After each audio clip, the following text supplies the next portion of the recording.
Swayam Prabha. Digital India. Educated India.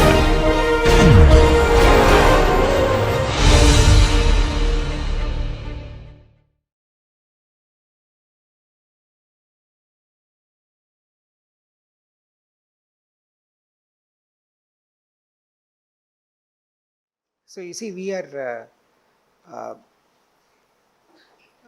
trying to go towards our first formula for curvature, okay, and this approach to the formula of the curvature is basically an approach that is geometric in nature, okay, but we will use plane geometry and we will also use a little bit of calculus, okay.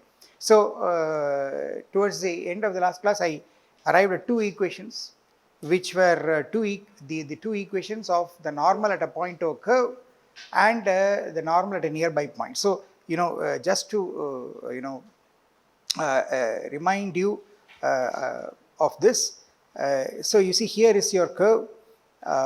So this is the picture. So look at this picture, okay. So there is this point P naught, okay.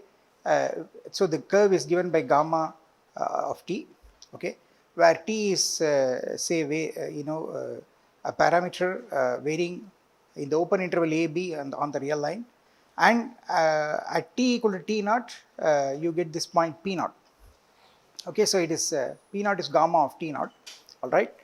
And at that point, so I am writing that point as x of t naught, y of t naught, okay, and I am using this abbreviation x naught is x value at t naught, y naught is y value at t naught, okay. So so I am always going to use this uniformly, this abbreviation, that subscript 0 means value at t equal to t naught, okay. That is the idea, all right. So now so you draw the normal, so this is the normal, okay, to the curve at the point P naught corresponding to the parameter value t equal to t naught, and you see the best fitting circle, which is a circle of curvature, should also have the same tangent as the curve at the given point. So it should also have the same normal, and therefore you conclude that the center of curvature has to lie on this normal. So you have to find for a suitable point, show the existence of a suitable point on this normal, okay. You have to find that point, okay, so that if you draw the circle centered at that point and radius equal to the distance of that point from P naught, you will get a circle which will have the same tangent to the curve, same tangent as the curve at the point P naught, okay, and that will be the best fitting circle, all right. Now how do you get this point? I told you the idea is that basically you take three points close to the given point and you make sure these points are non-collinear.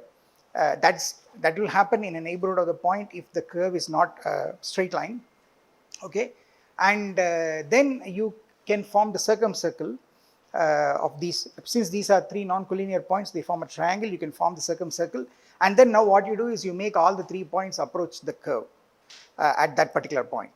Then this this triangle will degenerate to a point, but the interesting thing is you want the circumcircle to go to a limiting circle. That will be the circle of curvature and its radius will be the radius of curvature, okay. Now instead of and you in general you should use 3 points close to the given point, but in principle what we are doing is that theoretically it's enough to have only one of the 3 points can be taken as the point itself and the other 2 points can be taken on either side, okay. And what I am attempting is just to use one extra point, okay. So what I have done is I have taken this point P naught. Then what I have done is that I have taken a nearby point given by the parameter value t naught plus delta t, okay. Of course if delta t is 0, then this P becomes P naught, okay. P is the the point at a nearby point, okay. And then what happens is that for the nearby point also I can draw the normal. So I get this normal, which is the normal of the nearby point, and they intersect at this these two normals intersect at this point, okay. The idea is that if everything goes the way it's supposed to go, as delta t goes to 0, That means that is the same as saying that the point P approaches the point P naught. Then this point has to go to a finite limit, and that limiting point should be the center of curvature. Okay, and once you know the center of curvature, you know everything, because the radius of curvature will then be just the distance of that point to the given point on the curve. All right. So the idea is to find out this. Okay, you have to find out this as delta t goes to 0. All right.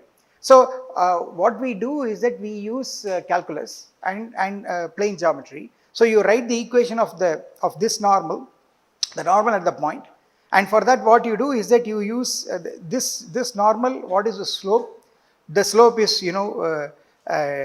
difference in y coordinates by difference in x coordinates. Okay, so the slope will be y y t naught. So it's y t naught minus y if you want y delta t minus y t naught, okay, by x delta t minus x t naught, okay, and that has to be equal to the slope of this normal, but you know the slope of the normal from calculus.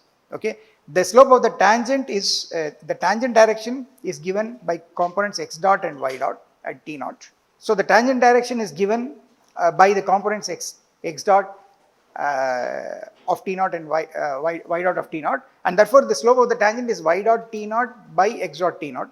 Okay, and what will be the slope of the normal? It will be negative reciprocal of that. So it is going to be minus x dot t naught by y dot t naught. So I will just write this here. The slope is minus x dot x dot t naught by y dot t naught, which I want to just call it as m naught. Okay, where this m is simply the function minus x dot by y dot. Okay, all right.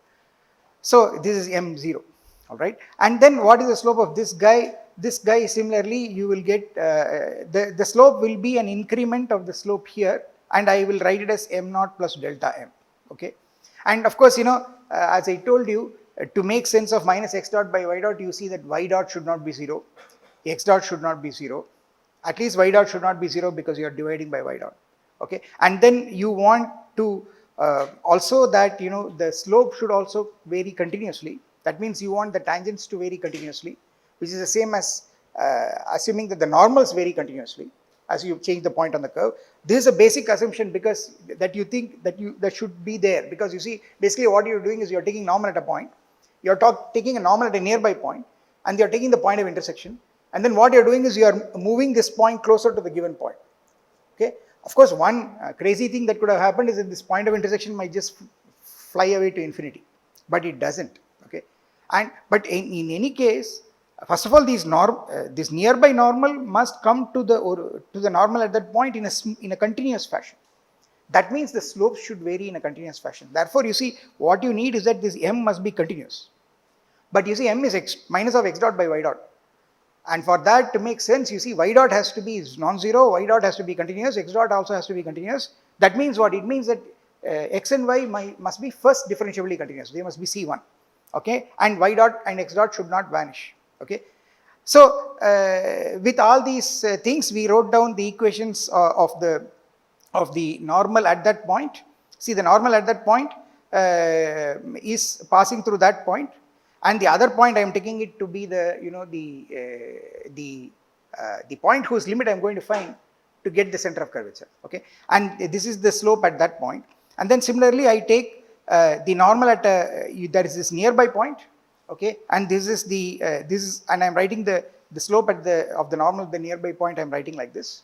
Okay, and you see the justification of writing it as m naught plus delta m with the property that delta m goes to 0 as delta t goes to 0. This is you see, because I mean this is valid if m is continuous. Okay, for a continuous function, a change in the variable, the change in the function is continuous with respect to change in the variable. Right.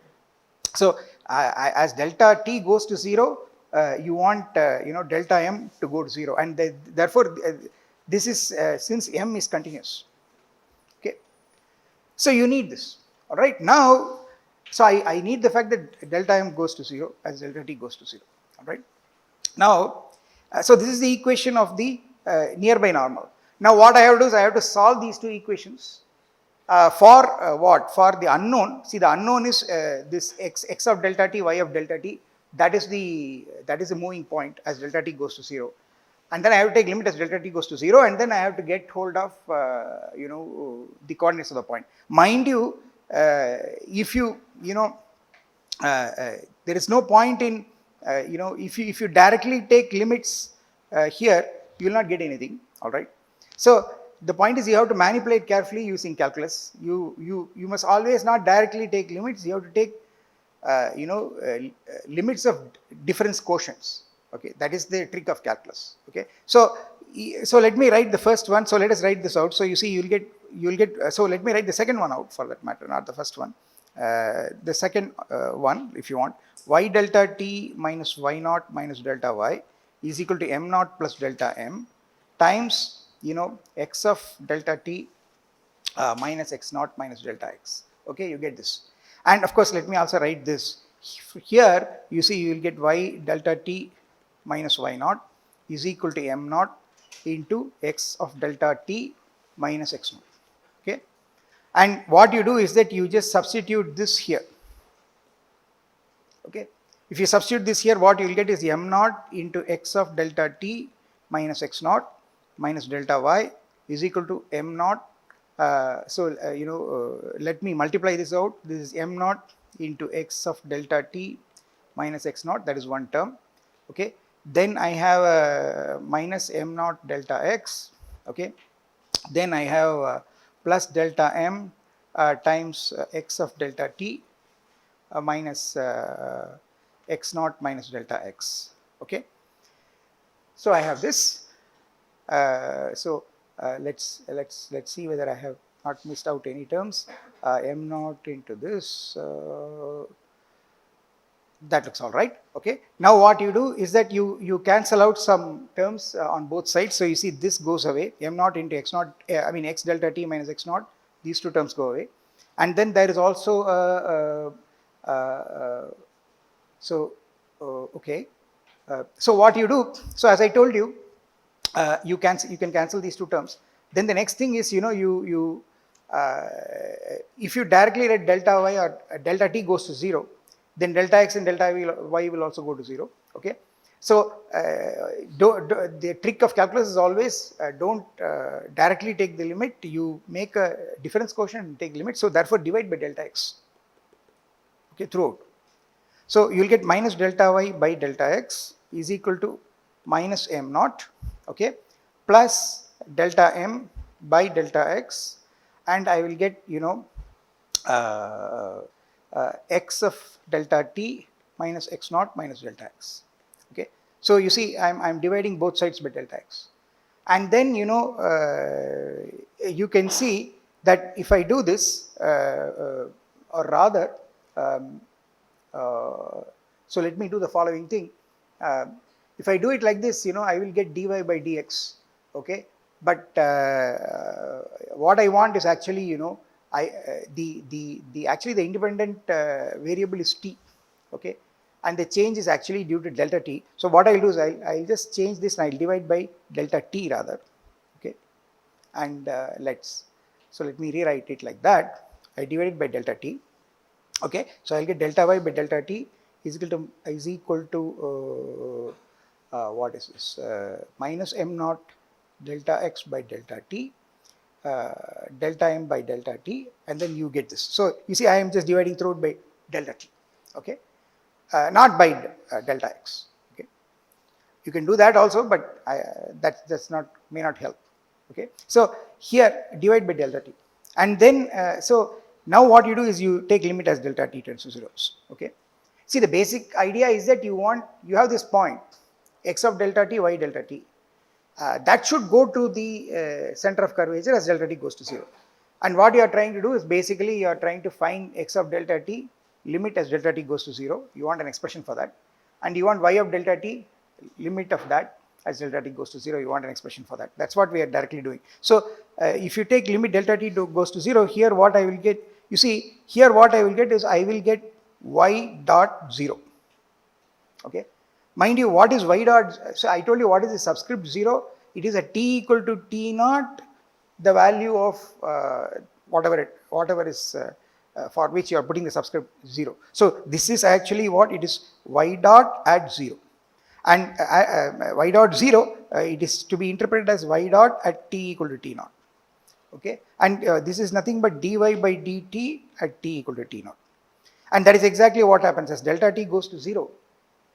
Okay, you are taking the limit as t goes to t naught. Okay, and you should also by continuity, this is also dy by dt at as t tends to t naught. This is also correct because dy by dt is continuous. Okay, so you keep that point of view. All right, then what happens is that this is y naught dot, and then here I will get, you see, here I will get minus m naught. Here delta x by delta t will give you x naught dot. Okay, and plus this delta m by delta t will give you m naught dot. Okay, and this as delta t goes to 0. Okay, so so let me say the following thing. So I want to say as delta t goes to 0, here I will get limit delta t goes to 0 of x of delta t. You see, this is the first term. This is what I want. Okay, minus x naught, and as delta t goes to 0, this delta x will go to 0. As delta t goes to 0, that is t goes to t naught, delta x and delta y also go to 0. Okay, so the net effect, so basically you see, I want this quantity, I want this limit. Okay, now now you can rewrite it. You can rewrite what this is. Therefore, you will get. So let us rewrite it. So this is the expression I want. So you can see y naught dot minus plus m naught x naught dot something. Did I mess up something? So there is a, sorry. So there is a minus here. I am sorry. Yeah. So minus. Yeah. So there is a minus delta y by delta t. So there is a minus y naught dot. Yeah. So minus y naught dot minus, so this comes to the other side, is equal to m naught dot limit delta t tends to 0 x of delta t minus x naught. So let us write this out. I want this is the quantity I want. So limit delta t tends to 0 x of delta t, this is going to be equal to, you know, what is it, minus y naught dot plus m naught x naught dot plus m naught dot x naught. Okay, this is what I'm going to get. All right. So so just let me just be careful that I am not making any silly mistakes. So there is I have to divide by m naught dot. I divide by m naught. So limit delta t tends to 0, x of delta t into m naught dot is this expression. That's right. Okay. So now so this is the expression. All right. Now we have to simplify this expression. Okay. And at the end of it, you know, I will tell you why the expression that you get is very easy to understand if you write it in vector form, and we will do that, and you will see that it's not I mean, it's not all that complicated. So you see, now what is m naught dot? This is by definition, it is m naught at as t tends to t naught, okay, or delta t tends to 0. Okay, but what is the function m? M is minus x dot by y dot. Okay, therefore m dot should be always, dot means d by dt. So m dot must be dm by dt. So it will be d by dt of minus x dot by y dot.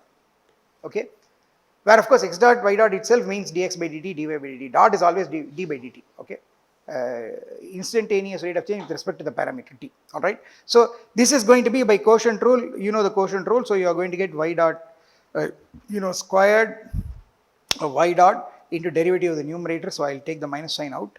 It is going to be x double dot minus x dot y double dot.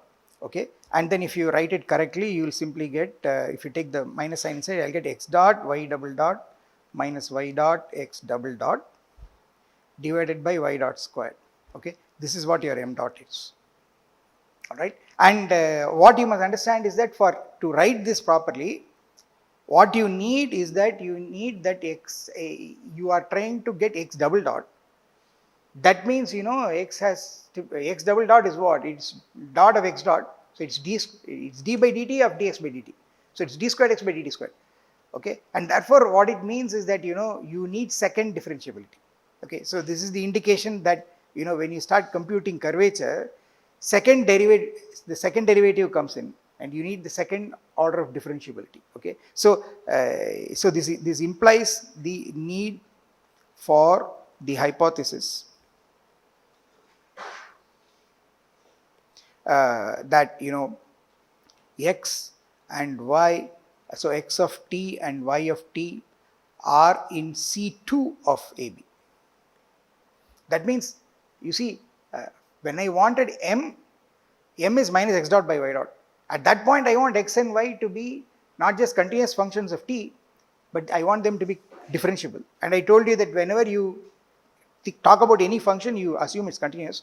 So if you want x dot and y dot to exist, then you better assume they are continuous. So that makes the x, x and y, the functions x of t and y of t, as C1, first continuously differentiable. Now you see, you need C2, you need second continuously differentiable. And I'm always using this standard thing that whenever you assume some function, some derivative exists, okay, assume that derivative is also continuous. Okay, there is no use of having a derivative without continuity, because I want the derivative also to change properly, continuously. Okay, so here you see you need a second order continuously differentiable curve.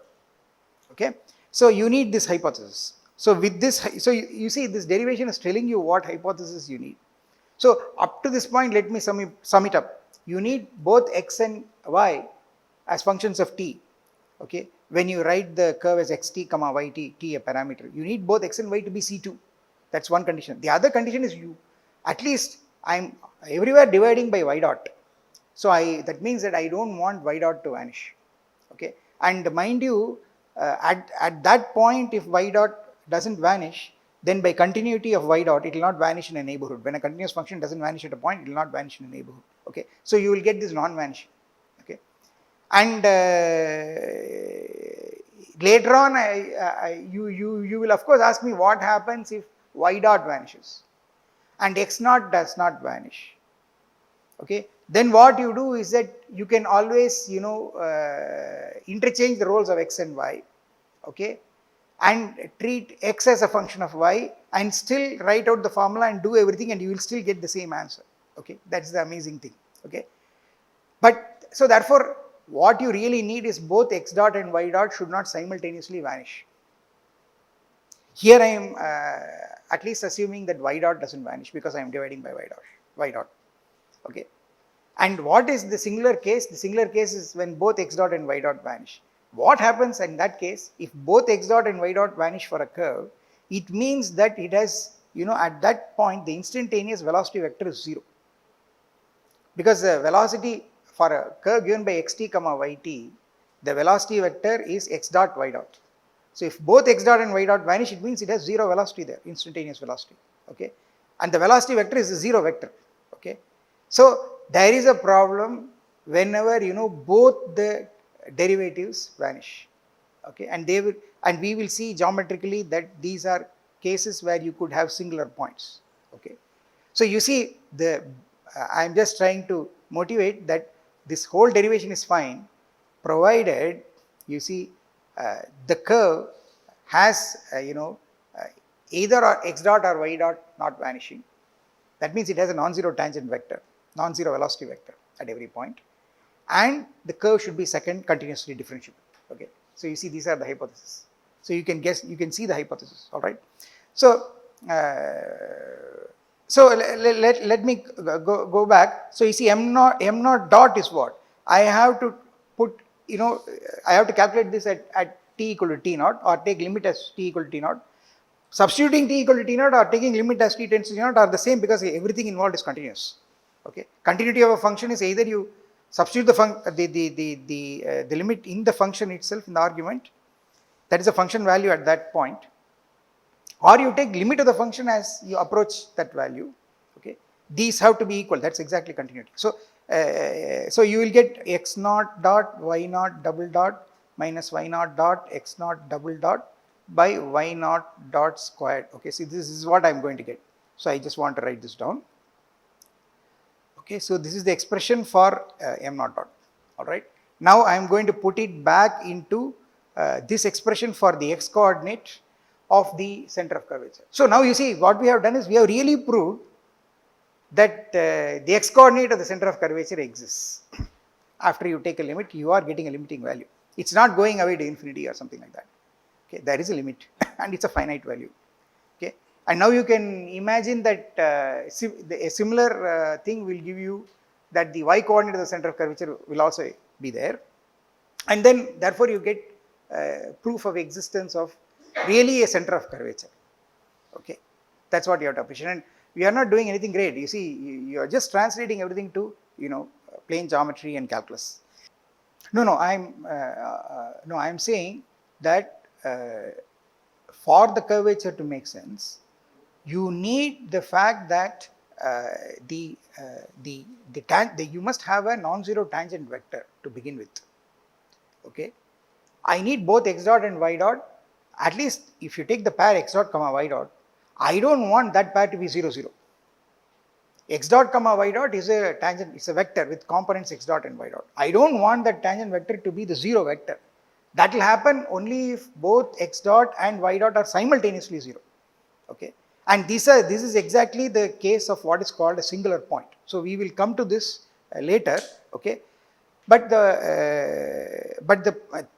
what I am trying to say is that when you are trying to find curvature of a curve at a point, at least in this way, you are assuming that the curve has a decent tangent line at that point, and if you use a parameterization, the parameterization should give you a non-zero tangent vector at that point. Tangent vector should not vanish. Now this is going to be later on connected with a property called regularity.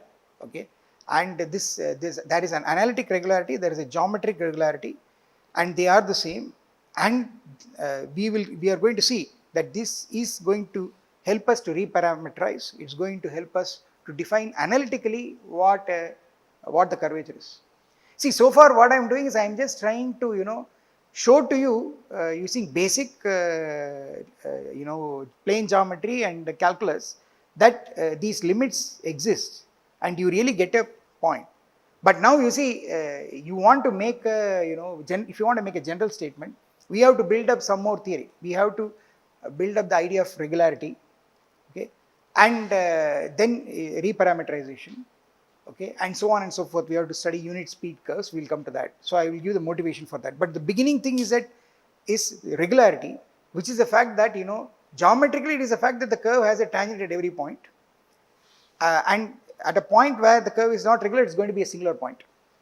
Okay, and the singular point is characterized by this, that there is no tangent vector there.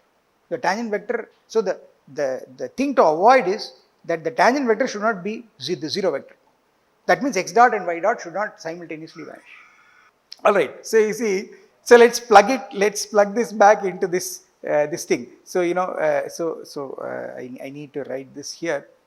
So limit, therefore limit delta t tends to 0, x of delta t. What is this fellow?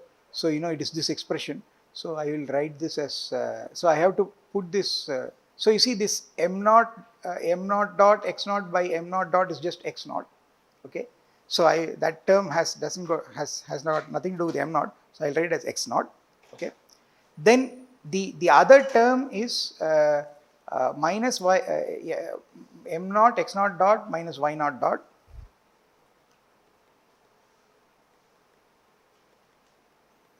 by m naught dot, right? So let me just check.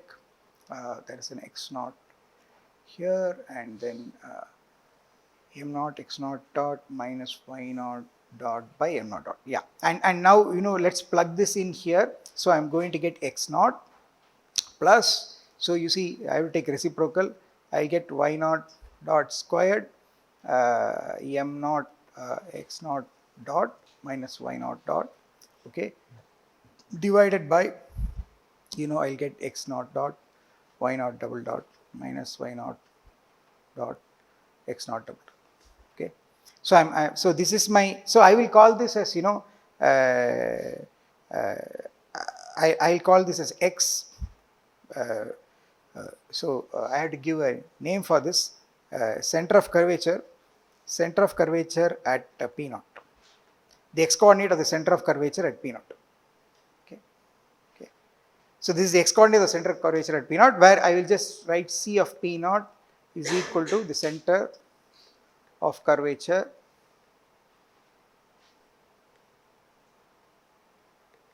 at the point p naught. Okay, that is at t equal to t naught. So this is the x coordinate of the center of curvature.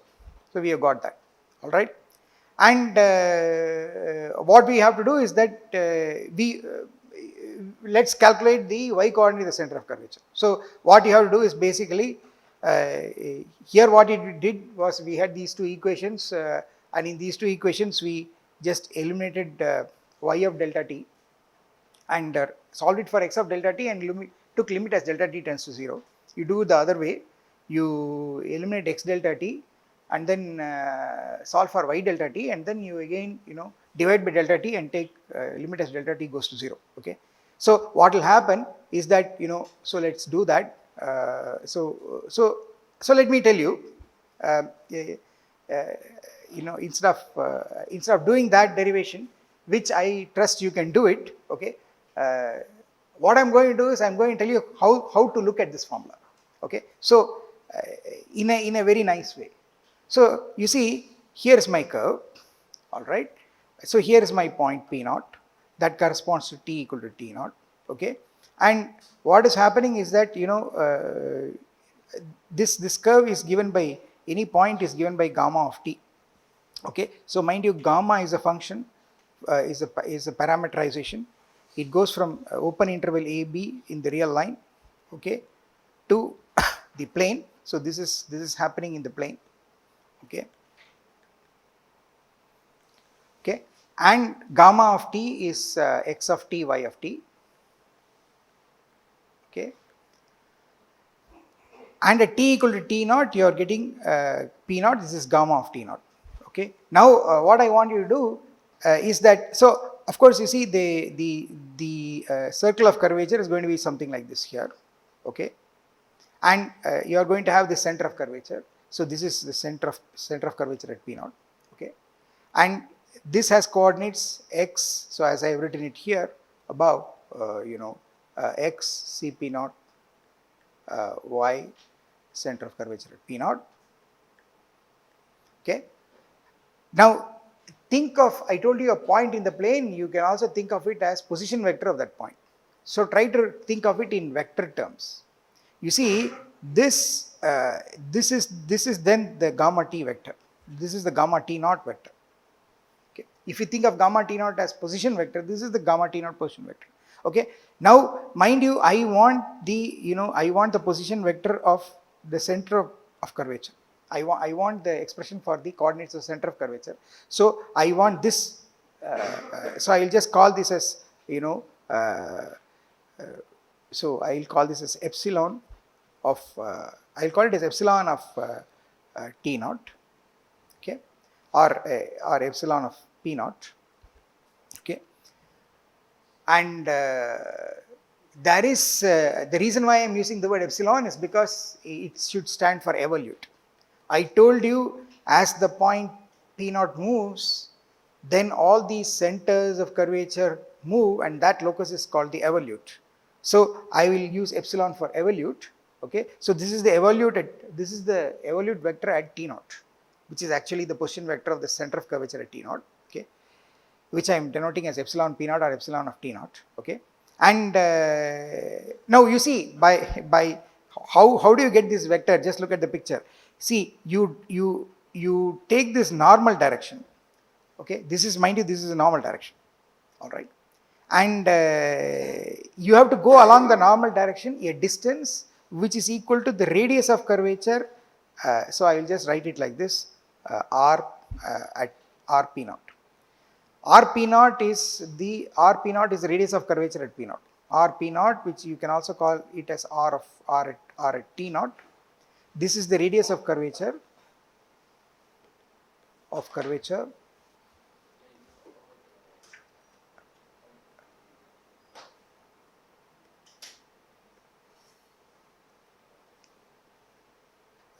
unfortunately, the way I have drawn it, it so happens that the position vector is also the tangent vector. Okay, so but that need not be true. You're right. So this is really a bad picture. So let me do something. Let me change it.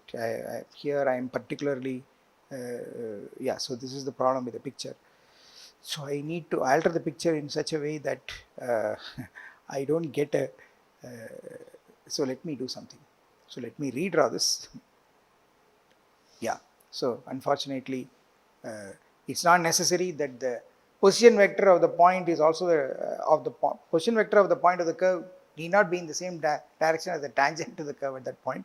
So this is misleading. So let me redo this. So what I'll do is.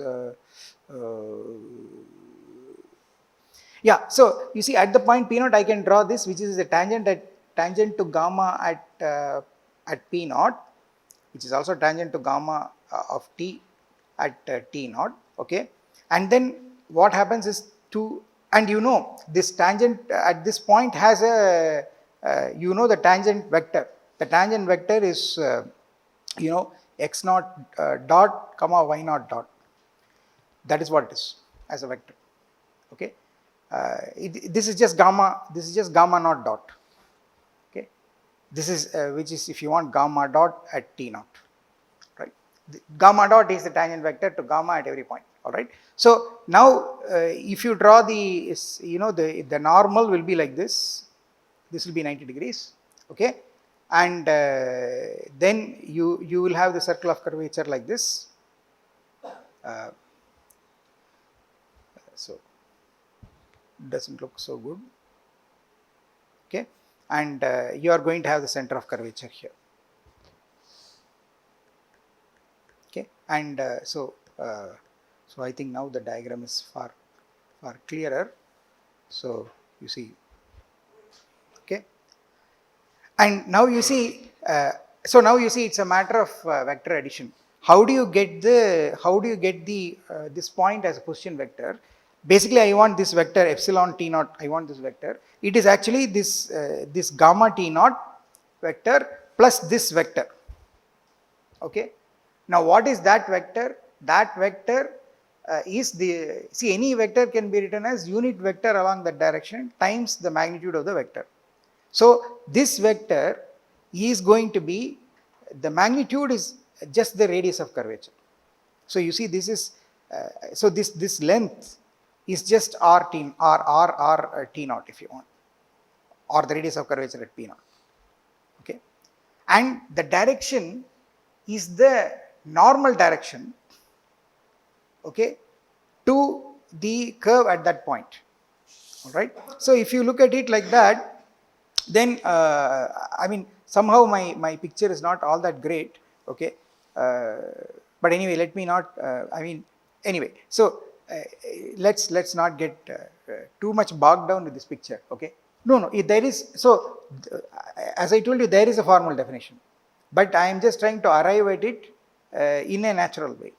Okay, so this is just a indication that you can actually do it bare hands using very simple calculus and plane geometry, but there is a lot of theory that has to be built up to give the very general definition of curvature. Okay, and that involves many things, okay, that I will explain. Okay, but this is the starting point. Okay, and what the most important thing to note about the starting point is that you need a second continuously differentiable function, and also you need that at no point the tangent vector should vanish as a vector. The velocity should never be 0. You get that condition. Okay, and mind you, velocity is root of is norm of gamma dot. It will be square root of x dot squared plus y dot squared, and if you want square root of x dot squared plus y dot squared not to vanish, it is the condition that x naught and y dot don't simultaneously vanish.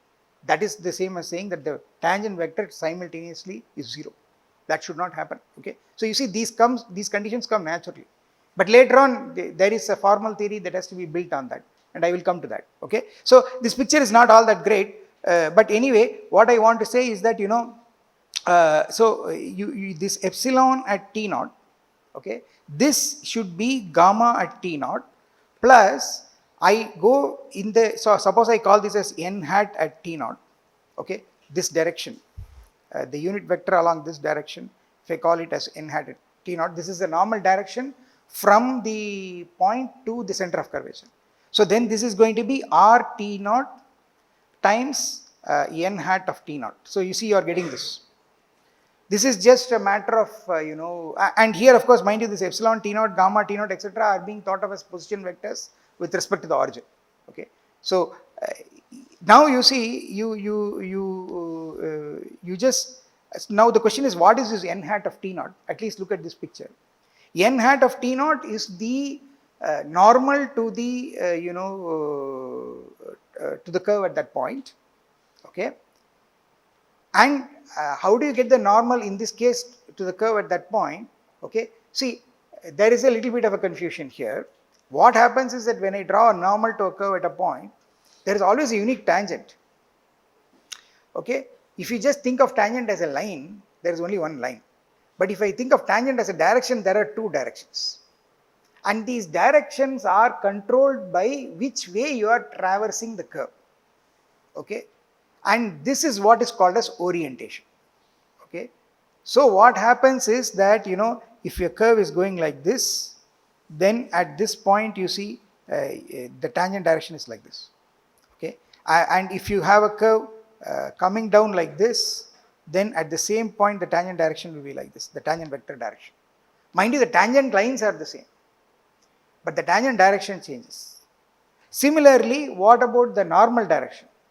The normal direction also, you see, the normal line will be the same, but again there are two normal directions. Okay. So in this case, I can get a normal direction like this, I can also get a normal direction like this. Now which one do I choose? Okay. So there must be if you want a formula that works always, then you need to make one choice for all the cases. And we make the following choice, and this is what is called the signed normal. So what you do is that you take the tangent, it doesn't matter, you take the tangent direction, doesn't matter whichever way it's pointing. You make a 90-degree anti-clockwise rotation of that and call that as the signed normal direction. Okay. So what happens is that this, if in this case the curve is you are traversing the curve like this, then this is your gamma dot. Okay. And this direction will be signed normal, NS. Okay. All right. And if you, so I'll just put a hat there. All right. And if you take a picture like this, okay, then your tangent direction is like this. So this is your gamma dot. Okay. And now the sign normal is what? You are supposed to make a plus 90-degree rotation. So if you make a plus 90-degree rotation, you will get like this. This will be the sign normal. Okay. So there is this, once you take a curve and parameterize it, then the increasing value of the parameter gives you already the orientation. That means it gives a direction to the tangent vector at every point. Okay. And from that tangent vector, you take the tangent vector and rotate it by 90 degrees anti-clockwise. That is what is called the sign normal. So n, so there is this n hat which is called the sign normal. This is equal to rotate rotate the tangent vector by 90 degrees anti-clockwise. You do this. Okay. So this is the sign normal. So if you now look at it, okay, what is going to be this n hat of t naught? What is the formula for n hat? So you see, gamma is given by x of t comma y of t, which is basically gamma of t. Okay, then gamma dot is going to be given by x dot of t, y dot of t. Okay, then the unit, if you look at it, the unit tangent vector, what is the unit tangent vector? It's going to be, you take for the unit vector in any direction, you simply take the vector and divide by its length. That will give you the unit vector in that direction. So unit tangent vector will give you t. I'll call this as so I'll just put capital T, because small t confuses with the parameter. So I'll put t dot. T dot is just gamma dot by norm gamma dot. Okay, the vector by its length. Okay, this is unit vector, this is unit tangent vector, and what is it? What is gamma dot? It is gamma dot is x dot x dot of t, y dot of t. This is the vector. I am writing it in component form, and then I have to divide by this. Here I will get root of x dot squared plus y dot squared.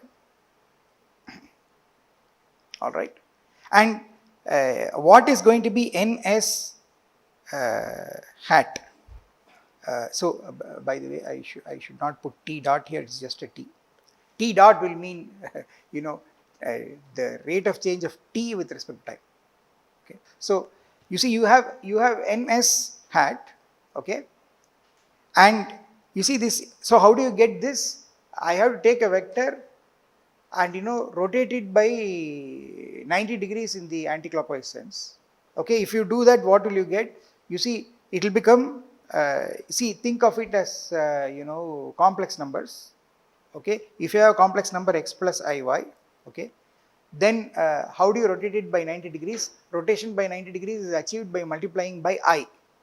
Okay, the complex number I, which is square root of -1. So you multiply it by I. What this becomes is that it becomes ix plus I squared y. I squared is -1, so you'll get ix minus y. So basically it is minus y plus ix. So therefore the vector x comma y after rotation by 90 degrees in the anticlockwise direction becomes minus y comma x. This is how the components change. Therefore n hat s is going to be minus y dot t comma x dot t divided by root of x dot squared plus y dot squared. This is the sign normal. Okay. Now once you know this, okay. So therefore, what should this? So you write out what this expression should be. Position vector of the center of curvature. So you will get epsilon t naught. Okay, is equal to gamma t naught plus rt, radius of curvature at t naught, times this unit vector at t naught. And therefore I have to write this expression. I will write minus y, because it is at t naught, I will put t equal to t naught, minus y dot t naught comma x dot t naught divided by square root of x of t naught, x dot of t naught squared plus y dot of t naught squared. This is what I get. Right? This is the mind you, this is a very simple derivation. You do it just using basic laws of vector addition. Right? Now, but this epsilon t naught, it has two components. It's there is this x cp naught, y cp naught. So this is going to be just if you write it as component wise, this x cp naught, x sub cp naught, y sub cp naught is equal to, here I will get x naught comma y naught. So I am writing everything in component form, plus r t naught times, here I will write minus y dot t naught comma x dot t naught divided by square root of x dot t naught squared plus y dot t naught squared. Okay, and now just see, it is a matter of comparison. see what we did was we calculated this x of Cp naught, right? So calculate x of Cp naught. After all, there are two vectors are equal if and only if the components are equal. So we collect the x components, okay, and compare it. You will get x of Cp naught is equal to x naught plus RT naught times, here I will get minus y dot of T naught divided by square root of x dot T naught squared plus y dot T naught squared, okay. Now you compare it with the expression that we got x Cp naught is equal to x naught plus, what did I get there? I got this expression here. Y naught dot squared by x naught dot y naught double dot minus y naught dot x naught double dot. So let me write this.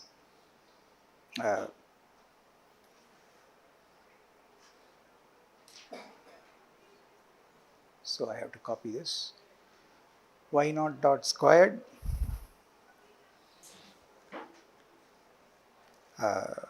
in by x naught dot y naught double dot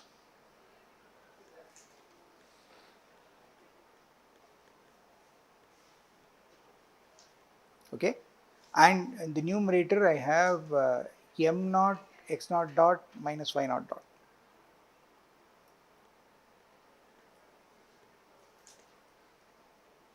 Okay, and if you compare these two guys, okay, then you see if you do that, so you will get the following thing. So so it's a little bit of reconciliation.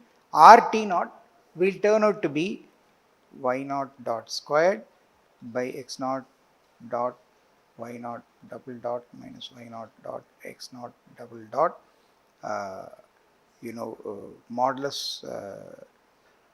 modulus of this, and here I'll get x naught dot, and in the numerator I will get x naught dot plus y naught dot squared to the power of 3 by 2. So you will get this. So you will get this as R value, okay. You will get it as KT naught. This is going to be 1 by RT naught, and you will get this. This is the formula: x naught dot y naught double dot minus y naught dot x naught double dot divided by x naught dot squared plus y naught dot squared to the power of 3 by 2. Okay, so you will get this formula if you reconcile it correctly, and if you want the other, you will have to use the expression for the other coordinate, the y coordinate of the center of curvature. Okay, and if you make the comparison, you will find that this is the radius of curvature. Okay, so you see that you are able to get a radius of curvature, you are able to get a center of curvature by using just elementary methods. Okay, and what you must remember is two important things. The curve must be second continuously differentiable, and the second important thing is that the velocity at any point should never vanish. Okay, I want the velocity non-vanish. Okay, now keep this in mind, and then the next thing we'll have to build up on this. Okay, so I'll stop here.